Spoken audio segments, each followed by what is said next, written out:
Hola, yo soy Larry Rojas, estudiante de la materia de Ingeniería de Software de la Facultad de Ciencias Informáticas de la Universidad Laica Loyola de Manabí, ubicada en Manta. Esta vez vamos a hablar sobre los criterios de accesibilidad web presentados en la WCAG 2.1.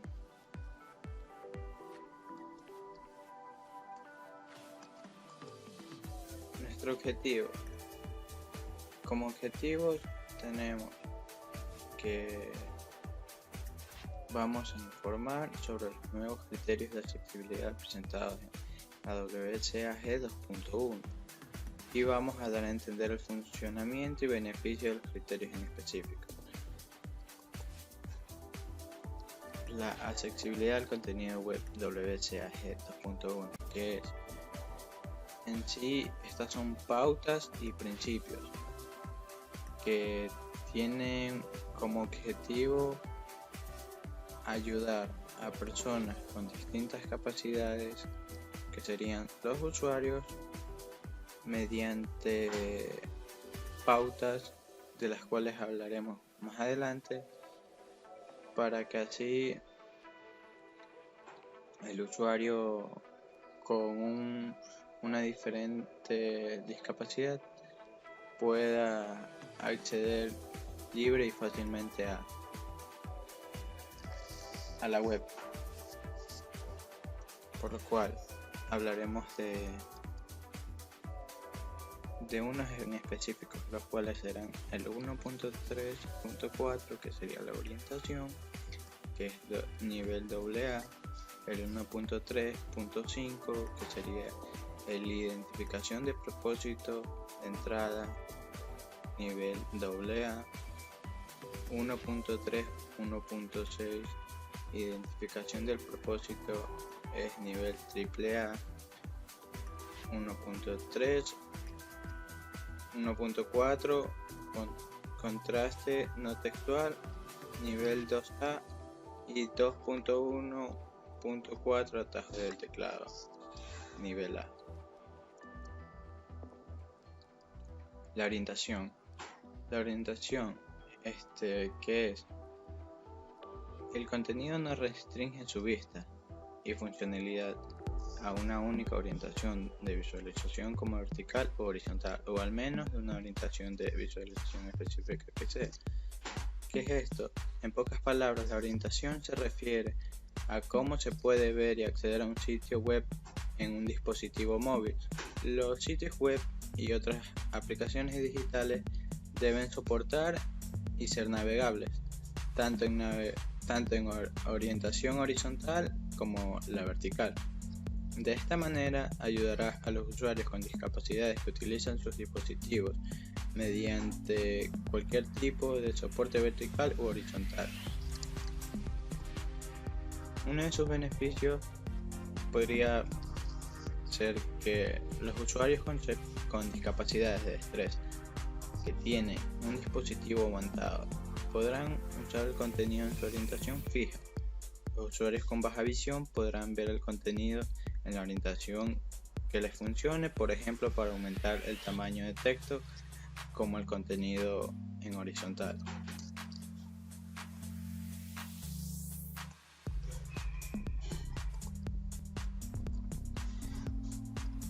Identificación del propósito de entrada nivel 2A. El propósito de cada campo de entrada que recoge información sobre el usuario puede ser determinado por el software cuando el campo de entrada sirva a un propósito identificado, y en los propósitos cuando la entrada de los componentes de la interfaz de usuario y el contenido se implementa cuando las tecnologías con soporte para identificar el significado esperado de los datos de la entrada en formularios. ¿Qué quiere decir con esto? Que si estamos familiarizados con la función autocompletar, a la hora de introducir cierto texto seguramente hemos notado que es muy útil, y la cantidad de tiempo que nos permite ahorrar. El objetivo de este criterio es asegurar que esta función sea todavía más útil y funcione de forma correcta.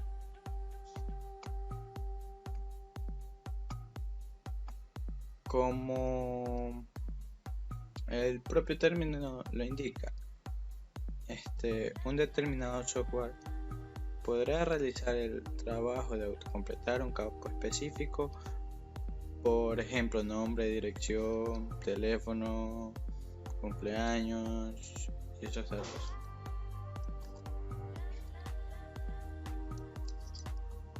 Ahora, la identificación del propósito AAA.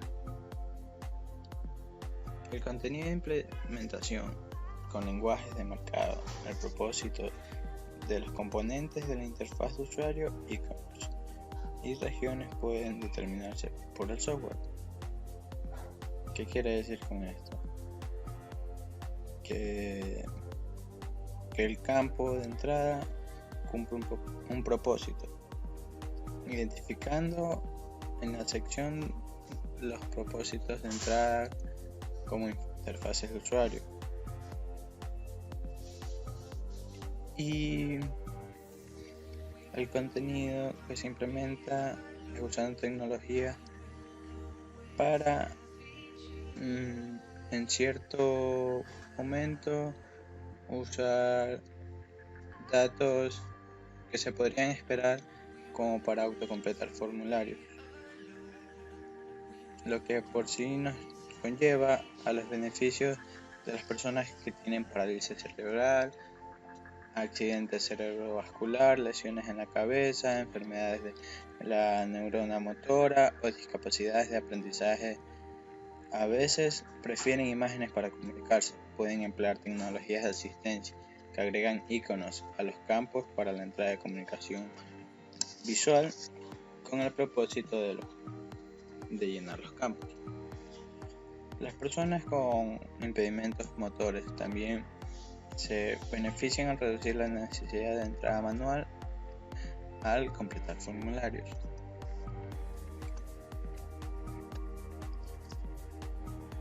¿Qué quiere decir esto?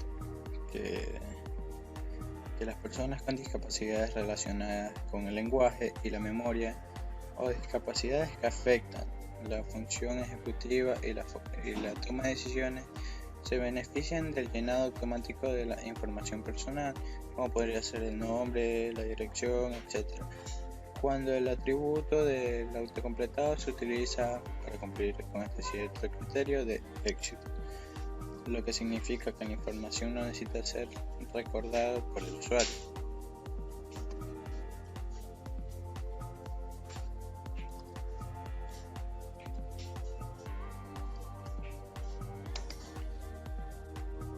Contraste no textual.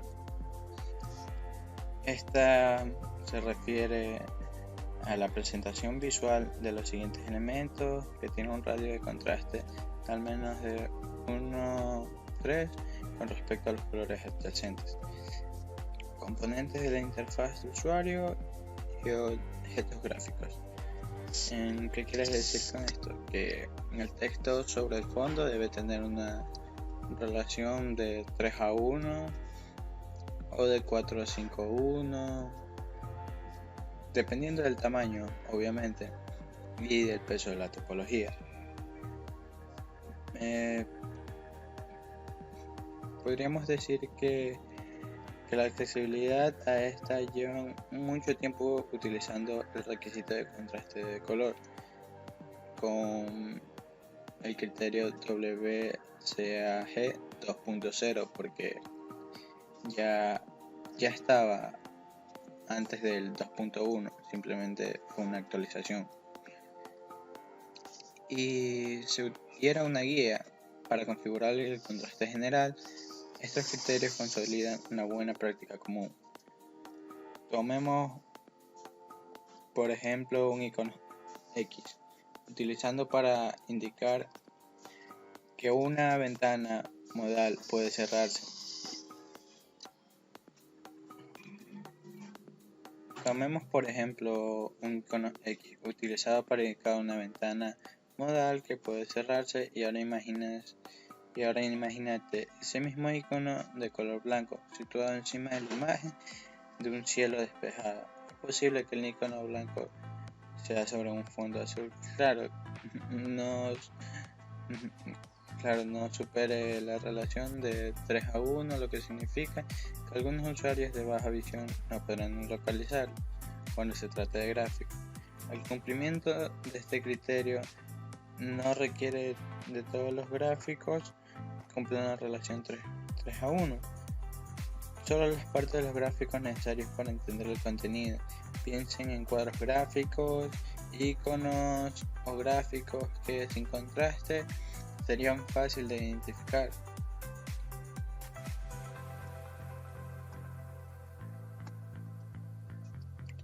Los beneficios. Las personas con baja visión a menudo tienen dificultades para percibir gráficos, tienen un contraste insuficiente. Esto puede exacerbarse si la persona tiene una deficiencia de visión del color que reduce aún más el contraste. Proporcionar una luminosidad relativa o mayor puede hacer que estos elementos sean más distinguibles cuando la persona no ve una gama completa de colores.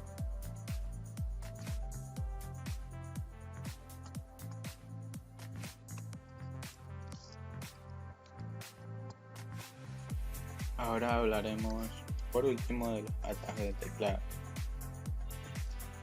Si el contenido que se implementa solamente se hace uso de las teclas o de letras, signos de puntuación, números o símbolos, entonces al menos en las siguientes condiciones debería ser cierta: desactivación, activo y solamente foco de modificación. ¿A qué vamos a hablar con esto?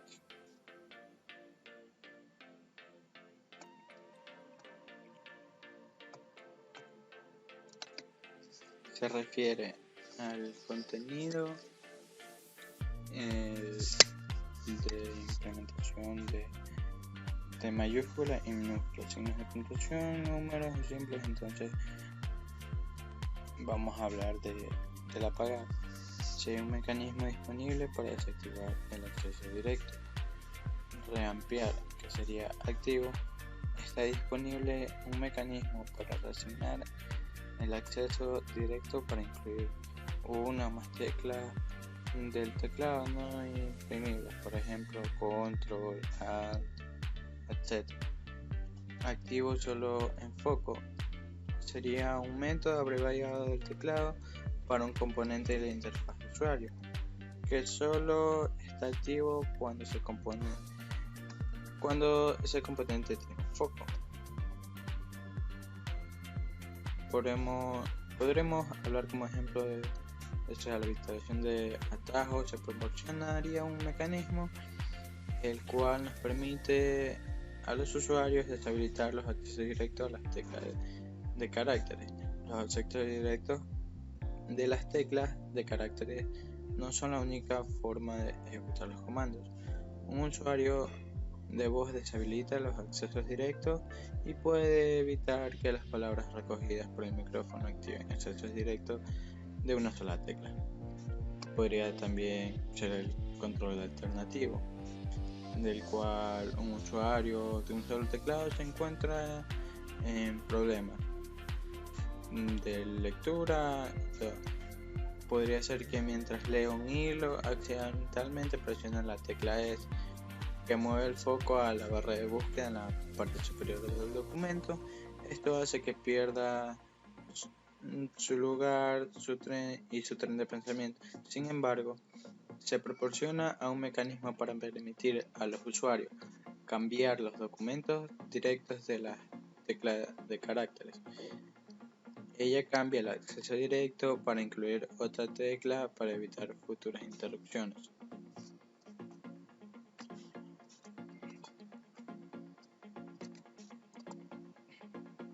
Por último tenemos que como beneficios los usuarios de voz podrán desactivar los accesos directos de una sola tecla para evitar disparar accidentalmente lotes de ellos de una sola vez. Esto permitirá que a los usuarios de voz hacer un uso completo de los programas que ofrecen accesos directos de una sola tecla a los usuarios de teclado. Con eso podríamos también agregar que los usuarios de solo teclado que tienen desafíos de destreza también podrían ser propensos a golpear teclas accidentalmente. Estos usuarios podrían evitar atajos problemáticos de un solo carácter, apagándolos o modificándolos para incluir al menos una clave que no sea de caracteres.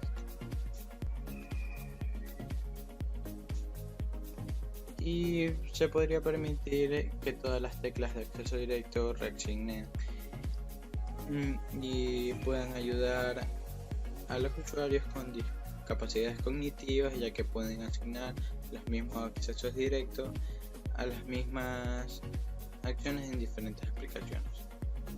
Muchas gracias.